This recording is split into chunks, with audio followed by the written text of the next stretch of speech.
આ પરિવાર આ જે મહિલા છે તે પોતાના ઘરમાં એકલી હતી, એના બાળકો સાથે એકલી હતી. એ આગલા દિવસે વોર્નિંગ આપીને જાય છે કે 5 દિવસ તમારા, 6ઠ્ઠો દિવસ મારો, એવું કહીને જઈ અને બીજા દિવસે આવી જેસીબી લઈ અને આ મહિલાનું મકાન તોડી નાખે છે. એના બાળકો સાથે એને અંદર પકડી નાખવાનું કૃત્ય કરે છે. તો તે છતાં પણ આ તૌસીફ રાજ અને તેના મરતિયાઓ બિંદાસ રીતે છૂટી ગયા છે અને બિંદાસ રીતે આજે ફરી રહ્યા છે.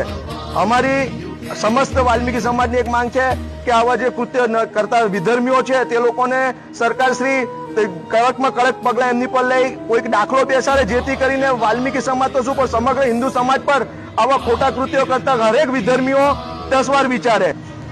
અંગારેશ્વરની જે ઘટના બની છે એને સામાજિક સમરસતા મંચ ભરૂચ જિલ્લો સખત શબ્દોમાં વખોડી કાઢે છે અને આ ઘટનામાં જે તૌસીફ અને જે સાથીદારો જે છે જેમણે આ ગંભીર પ્રકારનું કૃત્ય કર્યું છે એમના વિરુદ્ધ કાયદેસરની કાર્યવાહી કરવામાં આવે અને એમના જે જામીન છે એ રદ કરવામાં આવે.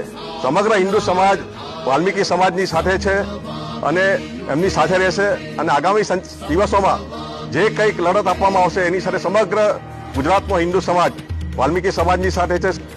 જે પ્રકારે વિધર્મી સમાજ દ્વારા હિન્દુ સમાજના અંગભૂત ઘટક એવા વાલ્મીકી સમાજના પરિવારને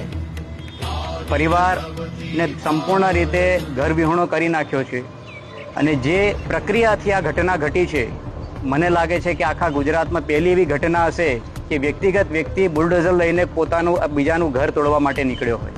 એટલે કદાચ આ ઘટના ન્યાયિક વ્યવસ્થાને પણ ચેલેન્જ છે, પ્રશાસનિક વ્યવસ્થાને પણ ચેલેન્જ છે અને હિન્દુ સમાજને પણ ચેલેન્જ છે.